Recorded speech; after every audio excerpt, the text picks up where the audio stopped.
Hello everyone and welcome back once again to the Bible. If you're not interested in the Bible, that's okay. Feel free to watch all my other videos, because they're good. But if you are interested in the Bible, then listen on, and then watch the other videos afterwards. So let's get to it, shall we? This week, it's Acts 17. Let's do it.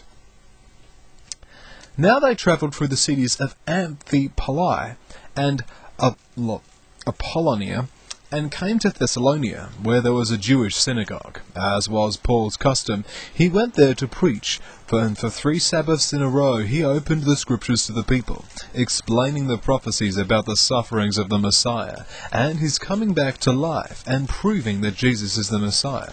Some who listened were persuaded and became converts, including a large number of godly Greek men, and also many important women of the city. But the Jewish leaders were jealous and incited some worthless fellows from the streets to form a mob and start a riot. They attacked the home of Jason, planning to take Paul and Silas to the city council for punishment. Not finding them there, they dragged out Jason and some of the other believers and took them before the council instead. "Paul and Silas have turned the rest of this world upside down, and now they are here disturbing our city," they shouted, "and Jason has left them into its home. They are all guilty of treason, for they claim another king, Jesus, instead of Caesar." The people of the city, as well as the judges, were concerned at these reports, and let them go only after they had posted bail. That night the Christians hurried Paul and Silas to Beroea, and as usual they went to the synagogue to preach. But the people of Beroea were more open-minded than those in Thessalonica, and gladly listened to the message. They searched the Scriptures day by day to check up on Paul and Silas' statements to see if they were really so. As a result, many of them believed, including several prominent Greek women and many men also.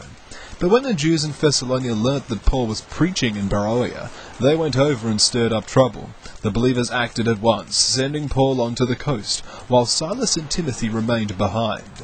Those accompanying Paul went on with him to Athens, and then returned to Beroea with a message for Silas and Timothy to hurry and join him.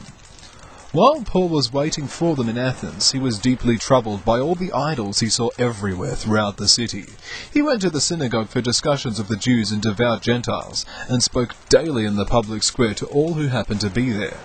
He also had an encounter with some of the Epicurean and Stoic philosophers. Their reaction when he told them about Jesus and his resurrection was, "He's a dreamer," or "He's pushing some foreign religion." But they invited him to the forum at Mars Hill. "Come and tell us more about this new religion," they said, "for you are saying some rather startling things and we want to hear more." I should explain that all the Athenians, as well as the foreigners in Athens, seemed to spend all their time discussing the new latest ideas. So Paul, standing before them at the Mars Hill Forum, addressed them as follows. "Men of Athens, I noticed that you were very religious, for as I was out walking I saw your many altars, and one of them had this inscription upon it, 'To the unknown God.' You have been worshipping him without knowing who he is, and now I wish to tell you about him. He made the world and everything in it, and since he is the Lord of heaven and earth, he doesn't live in man-made temples, and human hands can't minister to his needs, for he has no needs. He himself gives life and breath to everything, and satisfies every need there is. He created all the people of the world from one man, Adam, and scattered the nations across the face of the earth. He decided beforehand which should rise and fall, and when. He determined their boundaries. His purpose in all of this is that they should seek after God, and perhaps feel their way toward him and find him, though he is not far from any one of us. For in him we live and move and are. As one of your own poets says it, we are the sons of God. If this is true, we shouldn't think of God as an idol made by men, from gold or silver or chipped from stone. God tolerated man's past ignorance about these things, but now he commands everyone to put away idols and worship only him.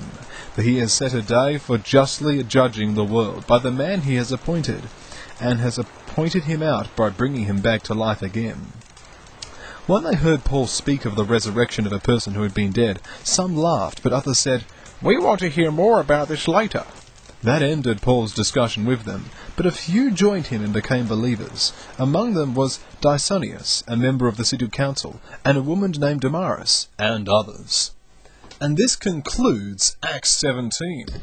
I like how the book is actually mentioning women especially, like often before the men, several prominent Greek women, quote unquote.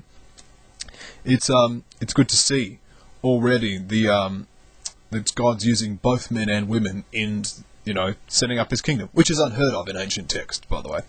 But yeah, anyway, I hope that's all been very enlightening for you. So when we come back next week, there will be more Bible. I've decided that I'll actually move news to another day, which is a bit more convenient for me.